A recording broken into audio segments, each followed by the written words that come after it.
Back to sound, d'accord. Hey! Assigne ma belle! Skelette till make-up! Where's the father? Vidéo! Staff London! Papi Magen! Saoul Fama! Super Soso! Bonjour, salut à vous, chers internautes fidèles de Safossi Télévision, la télévision de l'Aigle.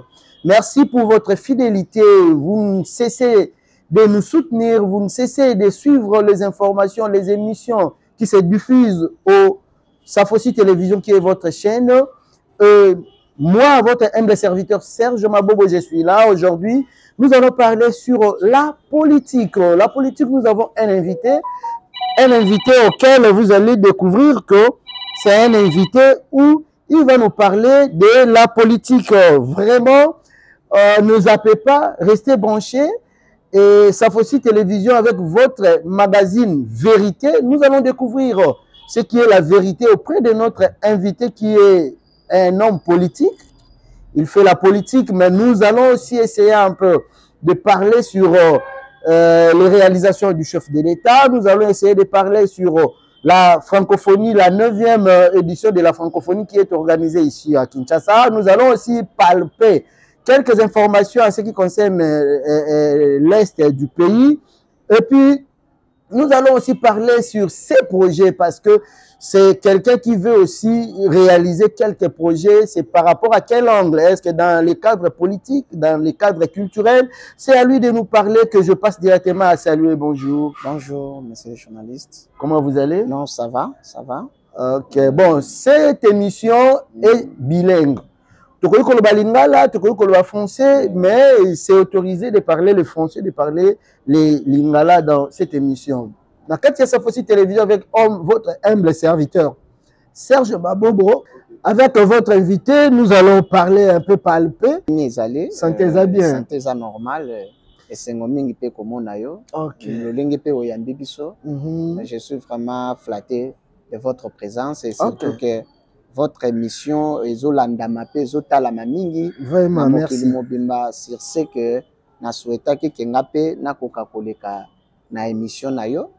Osala ngape oyo sala baninga. Vraiment, nous sommes là, tous à disposer. Il y a qu'à servir motonio so oya ko allez intéresser, pas qu'on s'intéresser. Na Safossi Télévision, la télévision de l'Aigle. Na Safossi Tolingakate, te présenter mon tout temps, te présenter Mabé. Voilà pourquoi tu as invité moi se présenter au bisabiso ozali nani et osala kanini et nini esengi ke yo pour les Canamédia. OK, merci beaucoup. Ngai nazali moko ya bayi politique ya mboka ya Congo et surtout que tozali bilenge oyo Mbuta Patrice Emery Lumumba na Kondo Etienne Tshisekedi wa Mulumba balaki sanzela ete pona ekolo esengeli kowa yango wana tolubaki ete nous devons aussi être là présent dans la politique beaucoup plus pour accompagner la vision du chef de l'État qui est Félix Antoine Tshisekedi Tshilombo oyo akoki un peu représenter la volonté politique qu'il a pour le développement et l'émergence de notre pays. Sur cette olubaki que non esengeli toyeba kotia ye maboko na ndenge pe tozali bilenge ya mboka na ye tokende biso nyonso elongo ngai na bengami na kombo ya Chowa Mutamba Pascal. Lolenge pe babengaka ngai mokolo mboka, l'amoureux du pays, tellement que la pension du pays ya bolingwa mboka eleki tellement grave yango bana bandal bapesanga kombo ya mokolo mboka. Ouais. Alors bandal bapesi kombo mokolo mboka, c'est ça en fait. Ngai komo na ngai nazali Pascal Mutamba mokolo mboka. Je pense que dans bandal ba yebi ngai na kombo ya mokolo mboka. Nazali pe président ya cellule moko ya UDPS o ba bengaka cellule Makelele, connu d'abord par lui-même le chef de l'État Félix Antoine Tshisekedi Tshilombo en tant qu'opposant. En 2017, on l'a eu à l'inviter ici à Bandalungwa. Na compte ya cellule Makelele. À l'époque, Oyoyi Azalaki président ya IDPS national. Donc, malgré Azalaki président, il y a parti. Mandimara Rosa la descente na cellule Oyoyi Azali Kokamba. À l'époque, j'étais aussi mobilisateur, il y a parti. À l'époque, dans l'opposition, Gandhi Nazaraki le la mobilisateur, mais j'avais mon président, Ouazalaki Wana, fidèle de Kutumba. Parce que Lelo, il y a Zakaka mobilisateur. Lelo, na commis président. Le commis président, tâche à mobilisateur, au tiki na Moutoumousou. Moutoumousou, so commis Kosala Yango. Ah, vraiment, Pascal. Oui. Na sepeli ko yambayo na plateau na biso ya Safosi télévision, la télévision de l'Aigle. Là je salue Anastasie Diane qui na kati ya Manchester. Je salue aussi Aimé Moninga ya Anastasie toujours na kati ya Manchester et je vois na kati ya Caroline du Nord Fifi Mvula motema ya Olivier Kaku oyo azali vraiment ma belle-sœur chérie. Vraiment nazali pe ko saluer lisusu na kati ya Caroline du Nord. Ma belle-mère, maman Charlingo, na benga mingi maman chérie, aza ma belle-mère toujours na cadre ya ko soutenir Safosi télévision, la télévision de l'Aigle. Pascal, oui. Tomoni liboso na biso mapona mezali ko sa annoncer. Lelo to comme na jeunesse a comme kaka plus na posa ya andimina liboso sa la politique. Et à comme quand on a posé comme un député. Et là qu'ils ont même bino ba jeune na politique peut comme un député, là va $21,000. Non, ce n'est pas même $21,000. La première des choses c'est que nous saluons bravo le chef de l'État. Na immense appel na ya salaki na jeunesse pe na ba femme. Parce qu'à constater que non absence ya jeunesse na ba femme au sein des institutions ya mboka. Ils allaient même créer crise entre les jeunes et les responsables actuels ndenge tokoki kolobela yango. On continue koloba moyebi que ba jeune baloba bazana expérience c'était yango na peut-être bazali ko utiliser bango te. Est-ce que ya zozo ba jeune bazanga expérience ba osala potopoto te désordre te. Et aussi dire ça ils allaient mauvaise foi.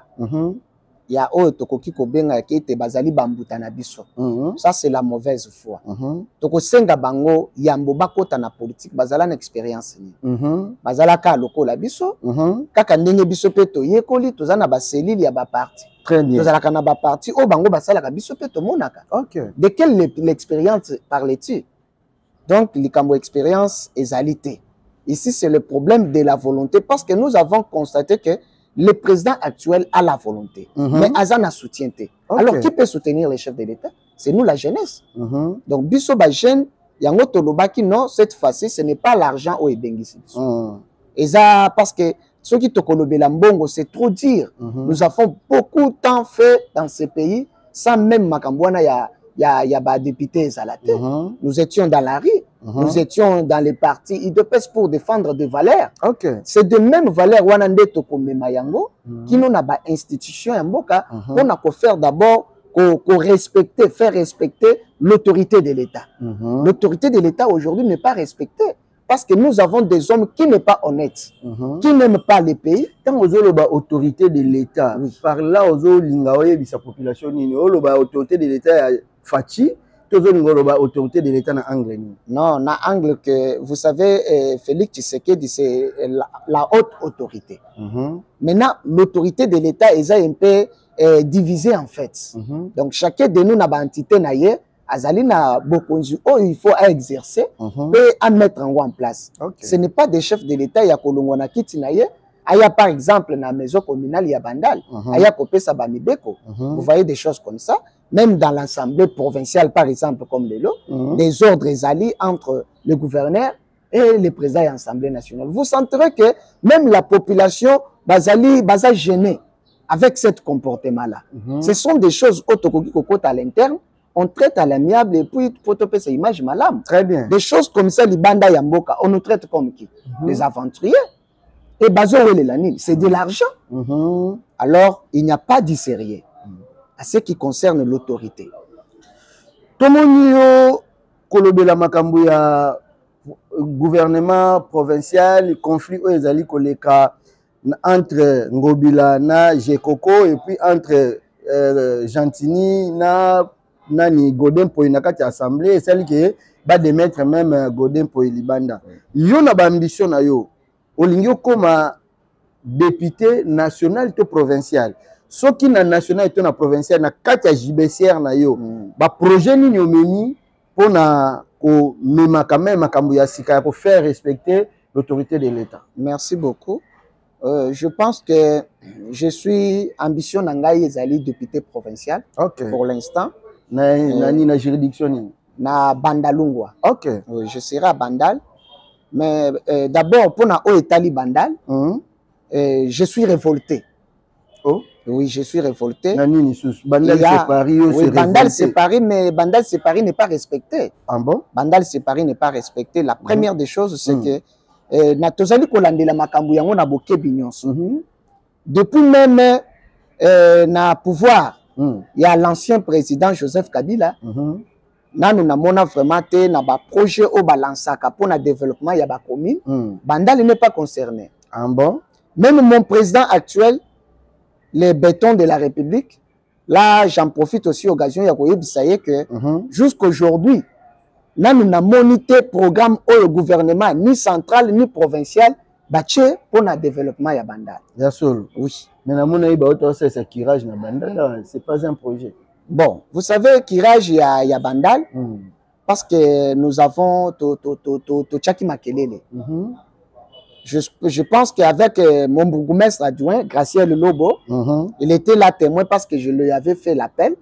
Jeunesse ya Bandalungwa et Tombo Kaka, un moment, awa na mai na biso Makelele, awa débordement, kokote la batuna bandaku. Ah bon? Vous voyez que intervention c'est parce qu'il y avait que la population qui s'était révoltée. Ce qui n'est pas du tout gentil. Vraiment. Et pourtant qu'il fallait qu'il prévoir avant Makambouana et Koma. Mais venir après déjà Batubaza ba victime, donc quelque part na kolobate que basali mabe, basali malamu mais quand même avec un retard. Je salue aussi quand même projet wana ya kokire ba carniveau parce que Koma qui déjà bouché à mal, mais quand même tomoni ndenge basali et puis on était là avec le bourgmestre adjoint Graciel Lovo, nous avons accompagné pour dégager qui le la basalité parce que je dois donner les informations que awa biso na Bandal balongola ka basalité batiki la biso ango ba ka kolongola kango te. Maintenant c'est à nous-mêmes o baza bandalois ya solo to koti to komi ko dégager ba basalité wana. Donc quelque part na bato ba ya ka kosala misala wana prochainement. Il faut qu'on prévoit. Tant que vous avez dégagé na terrasse, vous avez koluka kolongolango et sikawana pour na bosoto ezalate. OK, mais projet na yo siko. Olingo memelo onya sika na Bandal. Et loko ya sika d'abord, ya liboso nanu na koloba na gouvernement national tant provincial que likambu ya mai ya Makelele. Faut ko tala yango. Et sali soni. Mai ya Makelele, vous savez que etungisi batu mingi na tangu ya mbula. Tangu mbula ko beta mai ezali ko déborder ezo côté la batu. Raison na yango ezanini. Mai na biso ya Makelele ezali na superficie nango. Donc longueur na largeur nango ezali connu. Vu que l'État a négligé par exemple comme je peux le dire parce que nazana mo mususu ya kolobate, l'État a négligé yango. C'est ainsi que tokomona même population ba komi koluka koyiba mai ekota na bapango na bango. Bayiba mai ekota na bapango na bango. Ndenge nini oui. Mais au fur et à mesure batu ba ko boka basalité ezo matisa niveau ti ekoti na mai. Maintenant ba récupérer comme lupango ya mo. OK. À ce que moi je pense comme projet, donc ba réduire sur la rivière. Ezo koma mukema yango ezo konda. Et puis salité ezo matali susu, ma ezo koma muzindete et koma pene. OK. Donc profondeur ezo se perd. C'est que à travers cela, ezo créer déjà ba problème au sein de la population. Maintenant, pour éviter que notre chef de l'État azala crié par tout le monde peut-être na bato oyo bazana millier wana ba crier kaote mo konzitale la biso mona il faut maintenant qu'on prévoir yango. Qu'est-ce que moi je propose? Je propose que rivière ya Makelele doit être canalisée, urbanisée, construit aussi. Autant au lobby canalisé, mais c'est déjà canalisé non et où ta kalikolo kota lalu Et quoi, il a fleuve, c'est déjà canalisé. Canalisé d'une manière. Oui, écoutez, quand je parle d'urbaniser, c'est d'abord de remettre tout le monde au bazar tout au long de Makelele en ordre. Ok. Bape sanano, Makelele, espace na yango. Ok. Na simanango, baye basko, ko canaliser on a zolo banaolo bate po, baya kanaba engin, et ça la ke pour ékeite. Na kopé cet exemple, net il est là. Merci beaucoup, Son Excellence, Monsieur le Président. Na po ya Makelele ya munene. Au moni projet au baosala wana pembeni ya kan wana o ya basoda na biso moni lolinge bazali kotonga yango c'est ce que je veux aussi na Makelele et ça la mabongo parce que toza en pleine ville toza na centre ville toza na posa ya développement ya mboka et toteka image ya malamu ya mboka mais le projet déjà chef de l'état za nango ya 145 territoires pour le développement de à la base ça c'est que yozo croire na projet wana te yango yozo na croire nango te wana Kinshasa pesa la province non oui Kinshasa c'est la province OK ce que Bandal eza lokola village ya province Bandal eza lokola village donc c'est que na kati ya 145 na projet ya 145 territoires c'est que projet wana eza bon je dois quand même peut-être que ça la investigation pour savoir si réellement Bandal est en Akati. Mais je pense que quelque part déjà le projet est déjà bandit parce que j'ai les informations. Le projet est bandit mais dans ma commune dans mes bandités. Vous voyez, c'est ainsi que en tant que monobéli yabana Bandal, je préfère que n'a proposé déjà. N'a proposé déjà. Alors, avant même que na koma esika yango bakoki déjà ko salela biso mai wana. Je naza na kati ya ko plaider ete mai ya Makelele batonga yango. OK, est-ce que kotonga na nde yango bengi canaliser urbaniser oui et puis être construit. OK. Donc na sens wana et puis ya mibale na projet oyo bazali ko sala banzela.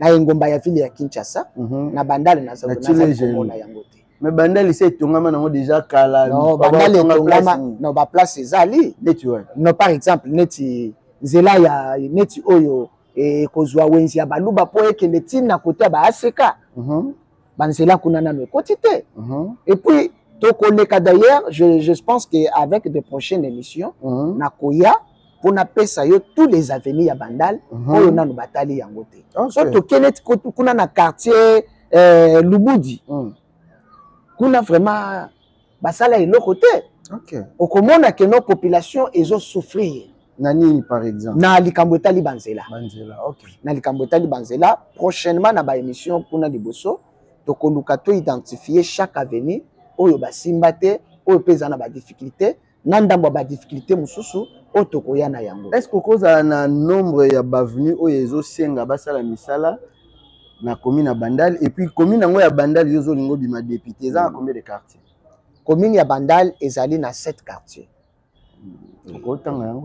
Oui, je pense tozana quartier Makelele, tozali na quartier Kasavubu, tozali na quartier Lumumba, tozali na quartier Bisengo, tozali na quartier Adula, tozali na quartier Lubudi, tozali na quartier mususu ya Suke ezali oyo natangite c'est quel quartier bon pour ne pas prendre beaucoup de temps. Non, Molar eza quartier te. Oui, Molar Lingwala, quartier Lingwala. Quartier Lingwala. Ok, quartier Lingwala. C'est ce que d'ailleurs, il y a Bande Konanga, au Basala Parlement debout, Bic Rouge. Oui, quartier Lingwala. Oh, il y a Bic Rouge. Donc c'est ça, les quartiers. Mais si quand on commence bourgmestre, il y a commune à Bandal pour apparemment aux hommes qui ont maîtrisé Bandal et au tal à côté de Simbanité, il y a peu nombre de quartiers. Mais si quand on luka comme député. Pour l'unité, on sollicite nos places aux bourgmestre. Bon, bourgmestre, ils appellent ma bête, ça madame, mais j'ai déjà, tous ça déjà na combattant na biso, ou ça déjà on a le bourgmestre adjoint.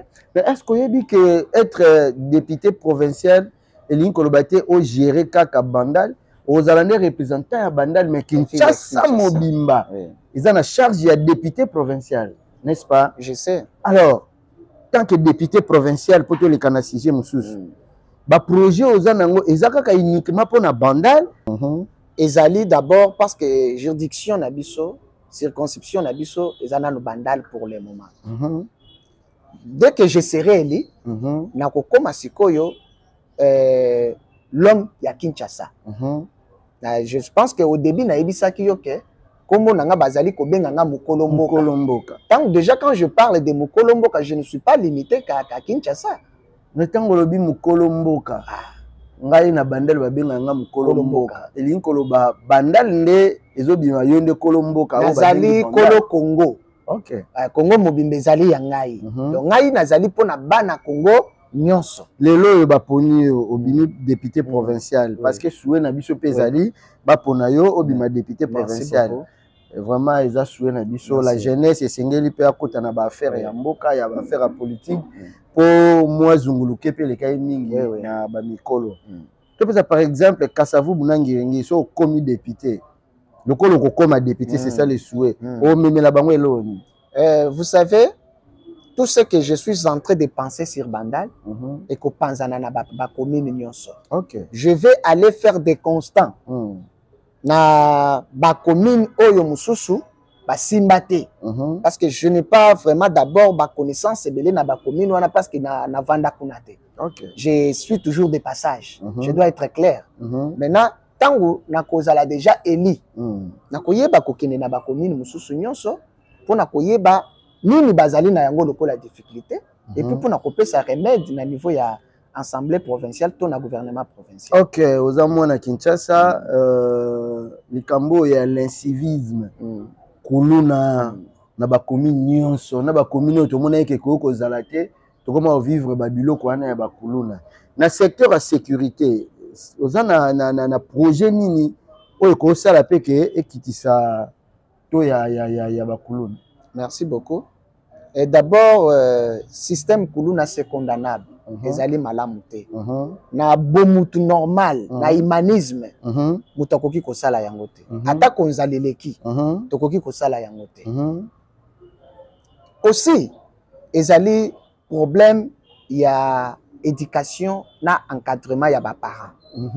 Bazo éduquer biso malamu lisusu te, bazo encadrer biso lisusu malamu. Bazo kokate parce que non, j'arrive. Bazo koma. OK. Lokola éducation na bango na encadrement na bango ezali malamu te. Quelque part cause ekouta pe na part ya l'état. OK. L'état za na part na ye, ba parents pe baza na part na bango. Très bien. Pour na kozwa exemple, il y a un fonctionnaire à l'état. Azana bana na ye 5 enfants. Salaire o ya zuaka insuffisant. Ya ko satisfaire bana na ye. Akokoma siko limité ya contrôle sur bana na ye. Parce que ba besoin nyonso yo bana ba oluka parents zoko ko kopesa yango. OK. Alors mais, solution ezali que tokobwa kambela kaka na gouvernement central. Lokola le VPM Jean-Pierre Liao a eu déjà mukano ya kotia tout en ordre. Donc mutu na mutu oyo nyonso za ministre na pouvoir na ye abota mutema wana ya volonté tolinga Congo tolinga ba Congolais. Même Bible lobi sala moninga oyo lingi basalela yo. Donc sans le Congo toza ne loko mususu te. Donc nos dirigeants là doivent un peu comprendre que bazali na mikumba neti biso na IDPS tolobaka être cadre ezali privilège te mais c'est une charge. Ba comprendre que bango ba komi ba parents ya ba parents. OK. Ba komi ba boti ya ba boti. Ba luka pe kosunga bandeko na biso nyonso bazali na ba secteur ya l'état ba aider bango pe ba koma pe ko bika lokola bato normal. OK, merci, changeons le chapitre. Là, je salue Vedi Diane, les jeunes millionnaires. Je salue aussi Papicho Diane de Nakati à France. Je salue Ghislain Diane de Nakati à France. Je salue aussi Richard Diane de Nakati à France. Bongo Anastasie Diane de Mama Bobo Tomotema Bossawa. La grande dame, la réserve de l'éternel. Bambo Tenabino et Longona Moninga Nayo aimé. Baoyo bozolanda biso tant sous beaucoup biso na kati tozali na magazine Vérité et bongo toyambaki Pascal oyo tant se présentaki Lelo Azali, vice-président. Il y a cellule, il y a Makelele na parti au pouvoir, Azali, IDPS. Oyo et Kambami et pas, il y a le chef de l'État, son excellence Félix Antoine Tshisekedi Tshilombo. Et Ndeto Ali Kolobanaye, Lelo, Tozo Kobeta Masolo, Tolinto Eba, Tomoni francophonie. Mais, les arrêtés Kolobamake, francophonie et au salamate, rapport, enfin tout le monde est salami. Mais bamsou aloba ki ba délégation msou se goyate le col ba 3 pays. Les autres dans le déroulement, est-ce que parmi les pays prévus il y a la francophonie, ba pays ni été les qui n'a pas pays prévu mais oh vraiment et betamaki c'était Canada. Mais contrairement que tout le monde Canada aza sur terrain. OK. Ezaka likambu ya ko comprendre que le Congo azaki na bato balinga ki était. Congo lokola mwasi bato mibali oyo bazali koya bazali kolinga Congo te. Maintenant Congo a jusqu'au mobali oyo alingi ye na mutema moko. Pe na bolingo ya solo. OK. Na maloba ya vérité na monoko na. Mobali yango Fachi Beton. OK. Fachi Beton aza mobali ya Congo ya solo. Tangu ye abali Congo alobi na Congo ozali bolingo nanga. C'est ainsi que tozali komona maina nous tomona te. Lelo francophonie j'ai ya francophonie et ko beta ma mokili mobimba. Bato ba ko beta maboko même les Français sont flattés. Par rapport il y a organisation oyo ba trouver na Congo. J'avais suivi une des journalistes françaises à l'obaki que c'est pour la toute première fois dans l'histoire de la G de francophonie que tout le monde a organisation ya boye très exceptionnelle. Baza flatté na yango mokonzi mboka lo sako mingi parce que ba congolais na congolais nyonso bipai bazali bandimi ete ya solo lingi Congo parce que vous venez de nous doter des infrastructures oyo même na mikili ya poto o bango ka basalelaka nde yango to salela lelo momo na kati ya ouverture to ka pe population a gangi dollar kitae et tant que candidat futur candidat tant que futur député na domaine wana moi orientation ezali po to moni pe dollar rango ndenge tomboki net ka mutazu liboma mais to yeba te to suka nango. Oui, tout ça ezaka na cadre ya batu oyo baoluka te. Est-ce que ça te répond basali ba infrastructure asika oyo ne ekoti crise ya dollar? Non, c'est pas ça. D'ailleurs, pour aussi votre information, déjà dollar, les déjà nzela ya kokita. Nenge toko lobana yo pona ba yebite awa déjà tozana 21 000. 21 000. De 27 000 à 21 000. Na banza ete mokolo yango ya ouverture ya G ya francophonie. J'étais aussi du nombre ya bateau il fallait qu'il back in stade. Est-ce que Christian yo ndima de dollar ekiti? Ouais d'accord non. 21 000 Christian ndima. Nenga il faut na mona nani? Ouais 21 000, je pense que toza sur terrain to ko sala peu descente pour mona que c'est sérieux makamto loba. Siko yo zaki na dollar no zaki on a 25. Ndenge kiti boye ozo sepela to ozo regretter. Il faut na sepela parce que il faut que la vision du peuple, il y a chef de l'État, c'est le peuple d'abord. Donc, tant que le peuple d'abord, il y a un joie collectif. Donc, et un collectif, il y a que nombre, il y a des Congolais. Et surtout que je dois vous dire que je suis un agent de développement. Parce que nous avons métier. Je suis un agent de développement. Donc, à ce qui concerne le développement, c'est la communauté qui doit bénéficier, qui doit être le bénéficiaire. C'est bon. Donc c'est ça. Il y a un monde le baquet, le ligne de l'art et kokita, mais surtout aux alliés se retrouver na kati. Parce que avant, il faut qu'on rappelle le peuple congolais. Il y a de cela 3 semaines, le gouvernement congolais avait lancé cette challenge à Kolobaké pour celui patriote nous soit allé na monnaie étrangère, aïe bako ko changer ango azong elango na monnaie congolais. Parce que bientôt là, il aura 2 mesures. Peut-être ba mususu ba ko sepelate, ba mususu ba ko bima ba victime. Mesure ango ya nini? Mutasi mba sous dollar te. Mais oui, c'est allé parmi ba mesures d'ailleurs au congolais toi saliwe yango. Est-ce que yoleka? Nana on dit mango bafuta yenda kuna dollar bando bane bando surtout ba bailleur bato bazana ba locataire nana nga ondima ke bafuta yenda kuna dollar bongo ba koma bafuta na franc congolais donc to kita ba bailleur ba osepela te honorable Bakajika yayo yango esika ozali la loi Bakajika essaie de définir tout vous êtes bailleur ozaka kana ba infrastructure na yo mais mabele ezali ya l'état. OK, très bien. Quand l'état vous demanderait que longola kasinda kuna yo luke esika ya kocha yango na yebite qu'est-ce que vous allez dire à l'état.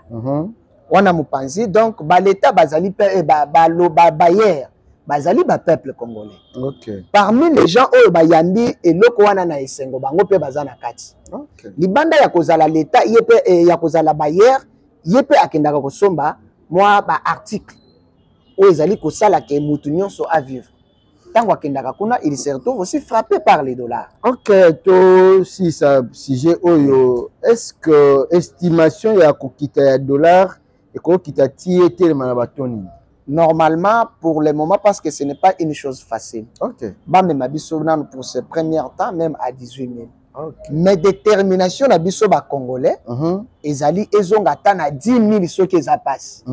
Mais ceux qui ça nango pété ezonga kana 90 000 ndenge tonesana. OK. Merci Pascal le président, le vice-président de la cellule UDPS Makelele. Tolingi muketo toyoka pa na yo député. Likambo yo ya est et si ezubiso ngonga. Ezakaka état de siège, état de siège. État de siège yango etikali éternel ekosila te ya liboso ya mibale. Est-ce que tu peux espérer que na est bitumbe kosila kimia kokota mabele ya Congo ekende te pa ba Rwandais? Eza souhait ya congolais nyonso na congolais ya ndoki na congolais ya nganga na congolais wa sambelaka souhait na ezali kaka na est tozwa kimia. Parce que quelque part retard ya moi développement na biso suite nango eza kuna. Vu que kuna eza lokola loboko no ekosa la passe na nzoto donc nzoto mobimbe kozala na malaise. OK. C'est-à-dire que tozana kimia te tant que bitumba na est ezali. Mais na volonté na amour on a komona yango mokonzi ya mboka na le VPM Jean-Pierre Bemba Gombo. Bitumbe kosila. OK. Peuple congolais nazo rassurer bino et je vous réassure que les combats à l'est, il aura la paix totale, comme le demandent les Congolais. Parce que c'est l'un des devoirs au chef de l'État, Azana Yango, même aussi notre armée. Toutaki Kolanda Mokonzi, il y a garde républicaine, il y a Mokonzi Amboka. Il avait même soulevé ça. Donc, Baza même prêt à que garde républicaine, ba kende ko siéger, on a na est uniquement kakapona ko silisa bitumba.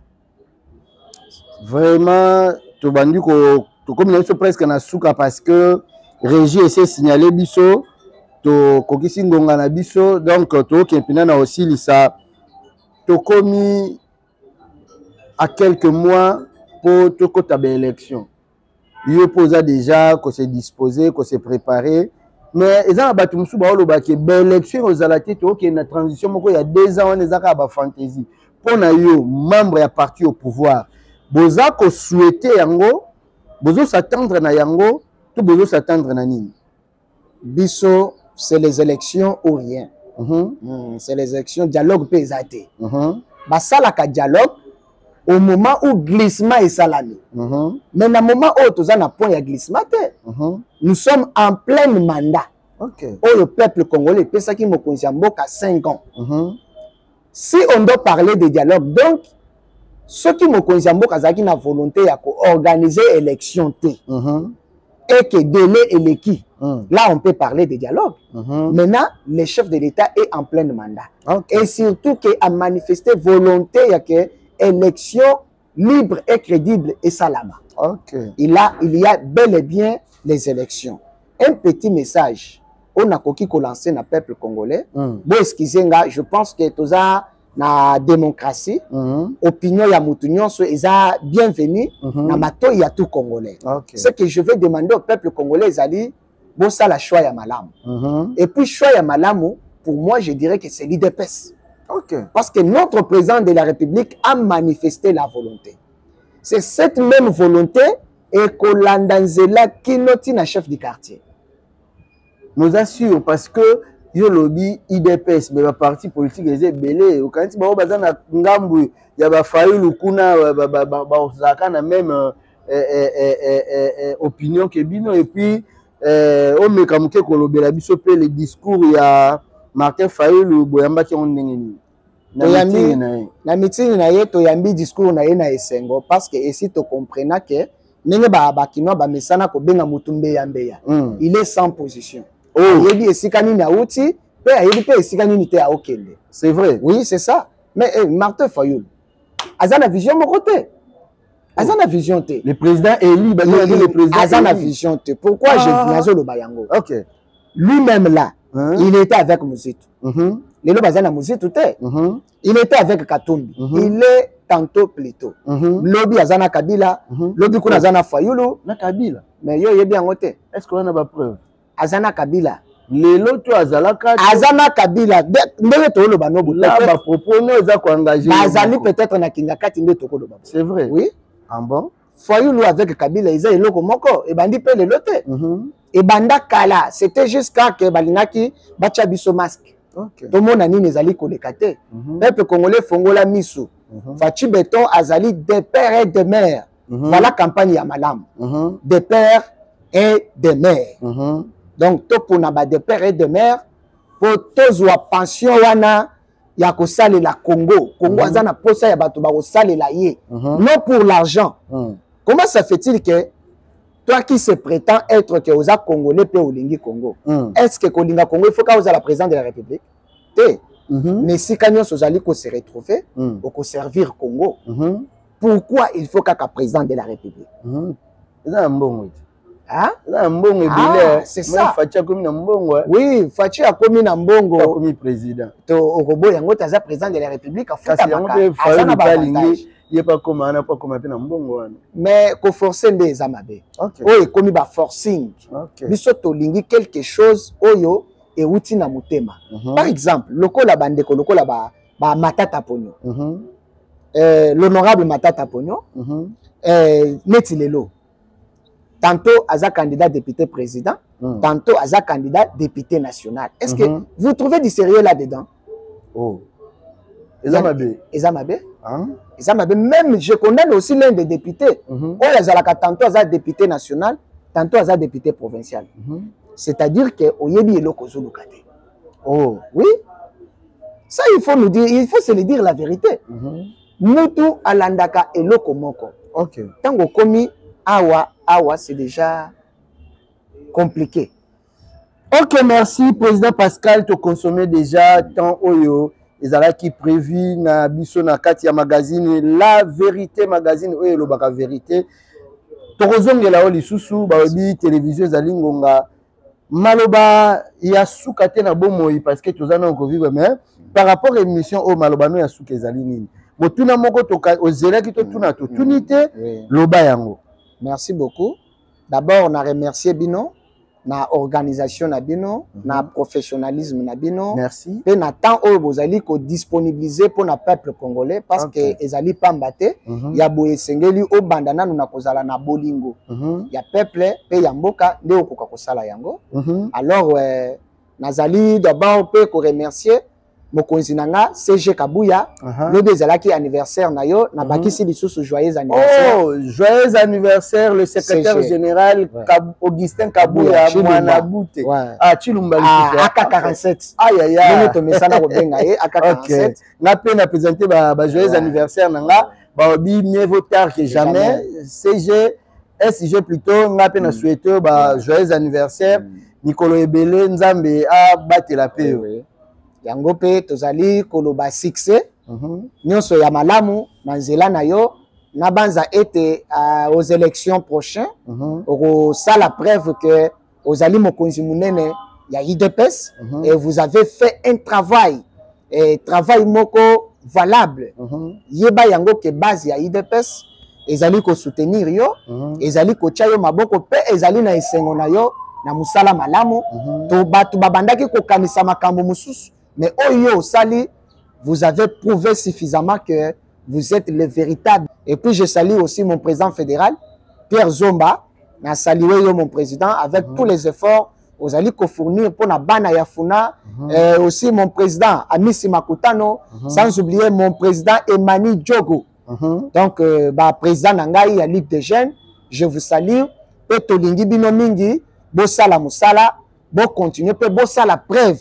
Il y a oyo biso tozali koloba parce que to koloba que l'UDPS c'est la passion du pays. C'est la passion du Congo. Nous sommes vraiment émis de l'amour. Yamboka na biso, pe tokotika yangote, kino tokotikela bakitani na biso, mboka moko ndenge mokonzi mboka lobaka l'Allemagne d'Afrique. Ezaka yete mutoko sala musala yango biso banso tokozala wana pona kotia maboko pe kopesa esengo na ba Congolais. Ok, merci. Vous venez de suivre là le vice-président de la cellule de l'UDPS Makelele, ou si bien articulé, je dirais, le vice-président de la cellule Makelele de l'UDPS Tshisekedi, commune de Bandalungwa. Donc, tozalaki na ye boyoki et tozongela ye lisusu parce que ya koloba ezali ebele, mais boyebi kaka télévision ezali ngonga. Moi to retenir etango molayi ezali te na bino oyo bo soutenir toujours Safosi télévision, la télévision de l'aigle bo koba na ko soutenir chaîne oyo bo liker place bo mona wana e batia musapi wana bo aimer et bo sala ba commentaire vraiment to lingaka bino mingi parce que to yebi que bo se donaka la peine ya koselisa ba unité na bino ba kotia ba méga na bino po bolanda Safosi télévision, la télévision de l'aigle. Kaka na raison ya ko servir bino nde biso pe tokendaka ko luka les informations, ko luka les acteurs politiques oyo tango mususu pe bazana makanisi ya malamu mais po ba exprimer yango pe komela bino esengeli na biso to sala ba descente ya lolenge oyo là. Je salue tout le monde oyo soutenaka Safosi télévision.